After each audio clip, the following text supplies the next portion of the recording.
Malaki ang pinsalang dulot ng armadong labanan sa mga buhay at ari-arian. Kaya naman para sa mga kabataan sa Mindanao, mahalaga ang pagsusulong ng pangmatagalang kapayapaan sa kanilang lugar na makakatulong sa pagkakaroon nila ng magandang kinabukasan. Alamin natin ang kanilang kwento sa ulat na aming kasama si Sweden Velado. 44. Ito na marahil ang pinakamakahulugang numero na makailang ulit nating nabasa at narinig sa telebisyon, radyo, pahayagan at maging sa social media matapos ang hindi malilimutang engkwentro sa Mamasapano, Maguindanao na ikinasawi ng ating mga bayani, ang SA-44.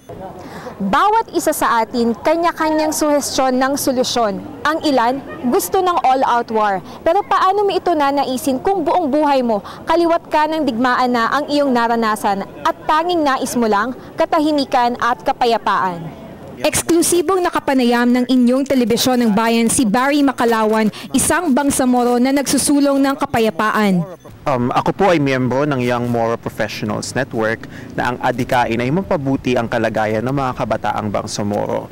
Ang mga ginagawa namin ay nagkakaroon kami ng mga dialogo tungkol sa kapayapaan at nagkakaroon din kami ng mga proyekto na ang gustong makamit ay ang pagkakaintindihan ng mga tao. Malinaw ang mensaheng nais iparating ni Barry hindi lang sa mga kapwa niya kabataan kung hindi maging sa lahat ng mamamayang Pilipino. Wala pong tao na gustong magkadigmaan sa Cotabato, sa Maguindanao o kaya sa Lanao. Lahat po ng gusto ng digmaan ay nasa Maynila, nasa Luzon at nasa Visayas. Kami po na nasa Cotabato, hindi po namin gustong magkadigmaan. Ako po ay si Barry mula sa Cotabato. Isa po akong Bangsamoro at ako po ay para sa kapayapaan.